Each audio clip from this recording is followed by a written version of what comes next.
উন্নয়নৰ নামত জলাকলা খাইছে গৌৰীসাগৰ ডিগচু গাঁও পঞ্চায়তৰ আৱাসীসকলে।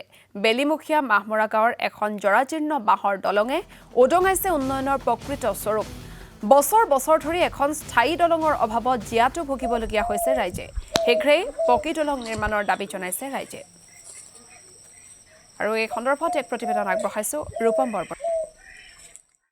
হয়, এখন দলঙে এতিয়া জীয়াতু ভোগাইছে সৰ্বসাধাৰণ ৰাইজক। আৰু মই বৰ্তমান উপস্থিত আছো ডিগচু গাঁও পঞ্চায়তৰ অন্তৰ্গত ৪ নং ৱাৰ্ডত। আৰু এই মুহূৰ্তত সতীৰ্থই দেখুৱাব সামগ্ৰিক পৰিৱেশখিনি, যিহেতু ডিগচু গাঁও পঞ্চায়তৰ অন্তৰ্গত ৪ নং ৱাৰ্ডৰ বেলিমুখীয়া মাহমৰা এইখন ভগা দলঙে এতিয়া বাৰুকৈ জীয়াতু ভোগাই আহিছে। যিহেতু চৰকাৰ আহিছে গৈছে, কিন্তু এই দলংখন নিৰ্মাণ কৰিবলৈ কিন্তু চৰকাৰৰ সময় হোৱা নাই।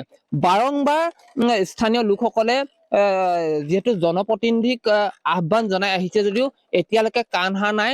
স্থানীয় লোকসকলে প্ৰতিবাৰে বাঁহ তুলি এনেধৰণে এখন বাঁহৰ দলং বনাই, এই বাঁহৰ দলংখন বনাই আৰু পকী দলং নিৰ্মাণ কৰিবলৈ দাবী জনাই আহিছে যদিও আজিলৈকে সময় হোৱা নাই। আমগুৰি সমষ্টিৰ বিধায়ক প্ৰদীপ হাজৰিকা আৰু এই মুহূৰ্তত স্থানীয় লোকসকল আছে। মই আপোনালোকৰ ওচৰলৈ আহিম, যিহেতু আপোনালোকৰ কি কি সমস্যা হৈছে এই দলংখন নবনোৱাৰ কাৰণে? এই দলংখন নবনোৱাৰ কাৰণে বিশেষতে আমাৰ ল'ৰা ছোৱালী পঢ়া শুনা অকণমান অসুবিধা হৈছে। কেতিয়াবা আমি যদি আজৰি নাপাওঁ মাকহঁতে, তেতিয়া ল'ৰা স্কুলে যাব নোৱাৰে।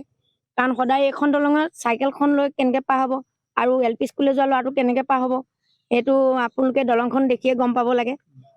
গতিকেলৈ এতিয়া আমাৰ বজাৰ সমাৰ কৰিবলৈ যাব লাগে, এইপিনে চব ক্ষেত্ৰতে আমাৰ অসুবিধা হৈছে আৰু বহুত অসুবিধা পাইছোঁ এই দলংখনৰ পৰা। আৰু আমি চৰকাৰক ইমান অনুৰোধ জনাই আহিলোঁ, তথাপিতো ইমান দিনলৈকে এতিয়া তেওঁলোকে আমাক কাণ হা নকৰিলে। আৰু এতিয়া সময় বেছি নাই, এইছোৱা সময়তে তেওঁলোকে কি কৰিব পাৰে এইটোকে আমি আশা কৰিছোঁ কৰিব পাৰিব বুলিয়ে, সেইটোৱে বিচাৰিছোঁ আমি।